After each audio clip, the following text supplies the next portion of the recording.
brought to you by ITEL.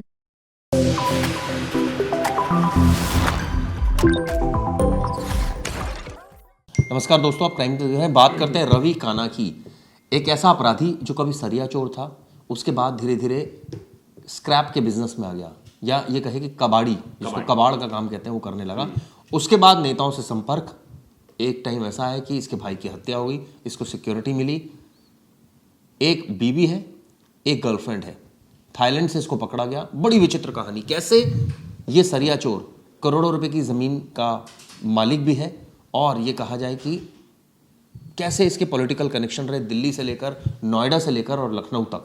बताते हैं अनिल दुजाना, जो एक गैंगस्टर था, उसका भी ये साथी रहा है।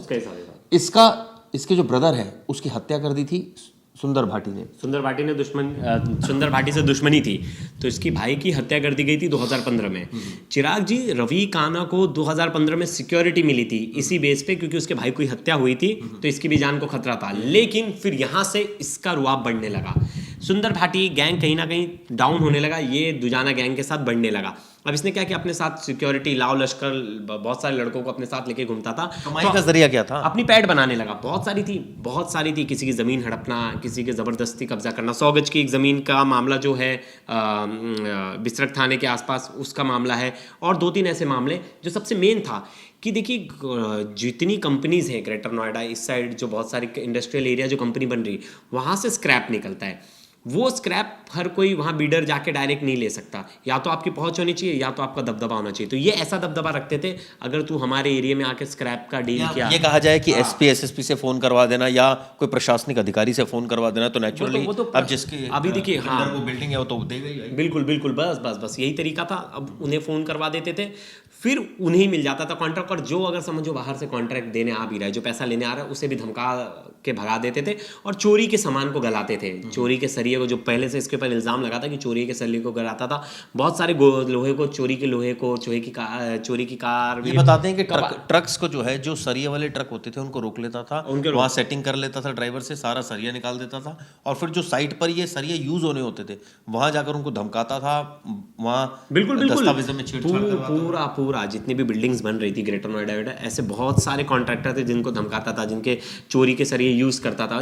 इसके खिलाफ बहुत कंप्लेंट हो रहे थे, लेकिन इसके ऊपर एक्शन नहीं हो रहा था। लेकिन कहीं ना कहीं यूपी पुलिस की नज़र में था ये। जैसे जैसे इसका कद बढ़ रहा था, इस कद के साथ कह सकते हैं वर्ड, वो वाला एक वर्ड नहीं, बहुत ज़्यादा खुराफाती हो गया था। मतलब अपना दबदबा बनाने के लिए कुछ भी कर रहा था। इसकी सिक्योरिटी हट गई थी, उसके बाद भी इसने सेटिंग से अपने साथ पुलिस वाले रखे थे। नहीं पता वो कैसे रखे थे, वो भी अब जांच का विषय होगा। फिर कुल 11 आपराधिक मामले इस पर, मैं थोड़ा इसके बारे में पढ़ देता हूँ। दरअसल इसको थाईलैंड से गिरफ्तार किया गया है। चिराग जी, जो सबसे मेन मामला है, वो मामला है इसके गैंगरेप का। एक औरत के साथ गैंगरेप का मामला है। 6 महीने बाद उसने, औरत ने डर के कैसे भी इसके खिलाफ केस किया, ये फरार होने में कामयाब हो गया। अब ऐसा कहा जाता है कि कहीं ना कहीं इसके पीछे पुलिस की हेल्प थी। इसके सोर्सेस ये कहते थे कि पुलिस की हेल्प थी, इसलिए पकड़ाया नहीं। लेकिन ये पता चला है अब अपने क्या बोलते हैं, अपने सोर्स पे इसे अरेस्ट करवा दिया है। ये आपको बता दूं, इसके ऊपर स्क्रैप डीलर से गैंगस्टर जब ये बना है, इसके 100 करोड़ की प्रॉपर्टी पर नजर थी। इसके अलावा ये भी पता चला है कि न्यू फ्रेंड्स कॉलोनी में काजल, जो इसकी गर्लफ्रेंड है, उसकी 80 करोड़ का बंगला जो है, उस पर सरकारी ताला लगा दिया गया, यानी वो भी इसी की थी, ऐसा कहा जा रहा है। ग्रेटर नोएडा पुलिस ने एक्शन लेकर उसे सील कर दिया। काजल झा का न्यू फ्रेंड्स कॉलोनी में सफेद रंग का आलीशान बंगला है, जिसका बंगला नंबर 100 है। बिल्कुल। असल में बताया जाता है कि काजल, जो स्क्रैप माफिया है, रवि काना से कई सालों पहले किसी काम के सिलसिले में मिली थी, और फिर करीबी हो गई थी, राइट हैंड हो गई थी। 12 साल पहले इसने कबाड़ी का काम शुरू किया था। दुबई तक कनेक्शन, आप सोचिए, जो स्क्रैप का साम्राज्य था, इतना इसका फैला हुआ था, और लगातार जो है ये घटनाओं, और छोटे मोटे गैंगस्टर से नहीं, सुंदर भाटी से इसकी दुश्मनी थी। ये दुजाना गैंग से था, बहुत अच्छे टच थे। लेकिन सवाल चिराग जी एक चीज़ है, ये इतने दिन पनप रहा था, किसकी शय थी इसके ऊपर, किसके सपोर्ट से? नेताओं के अफसरों की। नेताओं तो बहुत छोटी मोटी चीज़ हो गई, नेताओं को तो ये ऐसे ही खुश कर देता होगा पैसे देके। लेकिन सबसे मेन चीज़ थी, अगर लॉ एंड ऑर्डर का सिचुएशन आता तो आप नेता के ऊपर बोलोगे। लॉ एंड ऑर्डर किसके अंडर आती है? पुलिसिंग के अंदर। पुलिसिंग के रहते ही ऐसे माफिया पनपते हैं। अगर इन्हें ख़त्म करना चाहे पुलिस तो बहुत जल्दी अरेस्ट करके, बहुत सबको पता था, रवि काना के बारे में हर जगह चर्चा थी, लेकिन उसके ऊपर पुलिस हाथ नहीं डाल रही थी। लेकिन कहीं ना कहीं ऐसा कहा जाता है कि खुद कमिश्नर इसमें इंटरेस्ट आए कि ये बहुत दबंगई दिखा रहा है, इसको ठिकाने लगाओ, इसकी अच्छे से मरम्मत करो। तब जाके केस हुआ और फिर इसके सब जगह रेड हुई। रेड होने के बाद इसकी प्रॉपर्टी जब्त की गई और ये फरार हो गया। ये सोचा मैं तो थाईलैंड में चले जाऊंगा, थाईलैंड में बच जाऊंगा। देखिए मोस्टली स्क्रैप का जो कारोबार जो माफियाज करते हैं वो मलेशिया, थाईलैंड, ईए, दुबई, ईजी कंपनी, ये सब इस कंट्री में चले जाते हैं कि यहाँ बचना ईजी है।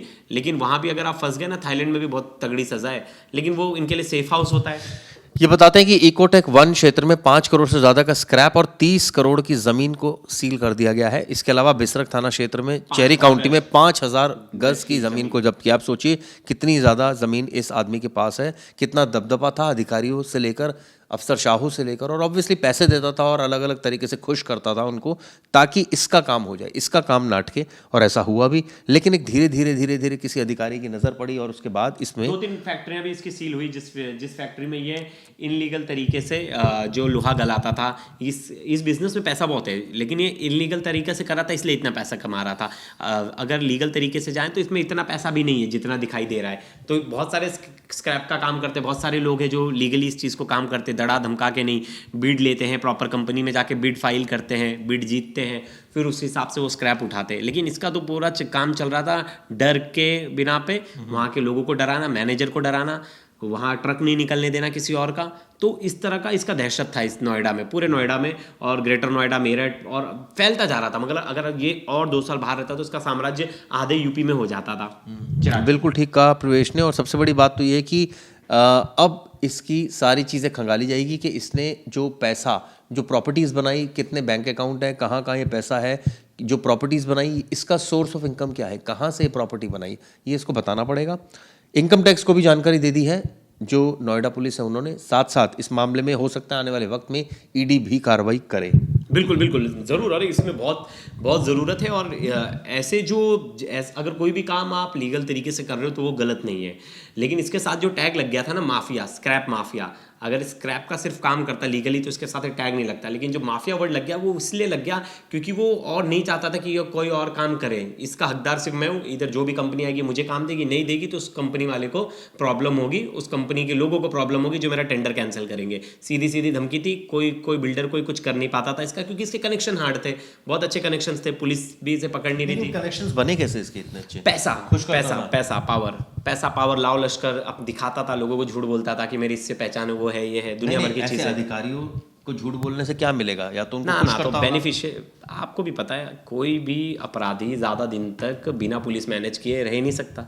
जब तक वो पुलिस मैनेज नहीं कर रहा है वो फल फूल सकता ही नहीं। पुलिस को एक एक खबर होती कि कौन कितना पैसा कमा रहा है, कौन इनलीगल काम कर रहा है। सबसे पहले कोई ऑफिसर आता है ट्रांसफर होकर तो सबसे पहले पूछता है बताओ बड़े बड़े माफिया कौन है इस एरिया के, कौन किसका क्या क्या चल रहा है, पूरी लिस्ट बताई जाती है, सब कुछ होता है। लेकिन वही बात है, कौन मैनेज कर पाता है, कौन नहीं मैनेज कर पाता है, कैसे ऑफिसर। लेकिन मानना पड़ेगा नोएडा पुलिस की बिल्कुल तारीफ करनी चाहिए। ऐसे आरोपी को गिरफ्तार किया है थाईलैंड से। आरोपी दिल्ली में होंगे, फरीदाबाद में होंगे, बहुत सारे जो अपना नेक्सस अभी भी चला रहे। तो थोड़ी सी सीख लेनी है। अब नोएडा में कोई ऐसा माफिया नहीं बचा है। अच्छी बात बिल्कुल। उत्तर प्रदेश पुलिस की कार्रवाई बहुत ही सराहनीय है, खासकर नोएडा पुलिस की अगर मैं बात करूं, जो नोएडा की पुलिस कमिश्नर है, क्रेडिट लक्ष्मी सिंह जो है उनको देना चाहिए, क्योंकि ऐसे अपराधी को पकड़ कर लाना, प्रॉपर्टी सीज करना, जहां से इसने ये इलीगल कैश जो अर्जित किया उसकी सोर्स ऑफ इनकम का पता करना, और जो उसका टेक ओवर करने के बाद सारा पैसा जो सही जगह पर हो वहाँ लगाना। और चिराग जी, आप थोड़ी सी पुलिसिंग की तारीफ इसलिए की जाती है, मैं मोस्टली देखता हूँ कि हम कंपैरिजन करते हैं Mumbai police, UP police, Delhi police, Noida police. Noida police की एक खास बात है, एक छोटा सा भी क्राइम हो गया ना, अभी कुछ दिन पहले एमआईटी यूनिवर्सिटी के पास बच्चों ने मतलब कॉलेज के स्टूडेंट्स ने एक लड़के को मारा था गाड़ी से निकाल के। वो चाहता तो एक हवलदार लेवल का ऑफिसर जाके वहाँ राउंड अप लगा लेता, या कोई भी ऑफिसर, कोई भी एक ऑफिसर जाता। लेकिन दूसरे दिन वहाँ एसीपी लेवल के अधिकारी पहुँच जाते हैं, लाव लश्कर के साथ, सबकी चेकिंग करते, गाड़ी जब्त होती है, एक मैसेज देते, भाई छोटा मोटा भी अगर हलचल हुई तो हम हैं इधर खड़े और सबको अंदर कर देंगे। ये बहुत इंपॉर्टेंट चीज़ है। आपके इधर छोटा भी क्राइम हो रहा है, आप पहुँच जाओ लाव लश्कर से, 20 पुलिस पहुँच जाए ना, पूरे कॉलेज में के एरिया में दहशत फैल जाएगी। अरे यार पुलिस है, पकड़ा जाएंगे अगर हमने यहाँ कुछ की तो, गुंडागर्दी की, कुछ भी की तो। लेकिन ये भी बात सच है कि इस आरोपी ने एक टाइम तक काफ़ी ज़्यादा गुंडागर्दी करी, पैसे कमाए, अफसरों को खुश किया, और इसकी जो दुकान थी वो चल रही थी। लेकिन अब इसकी दुकान बंद हो गई है। जो नोएडा पुलिस है उसने इसको गिरफ्तार कर लिया। वीडियो किस लिए की जरूरत बताएगा। धन्यवाद।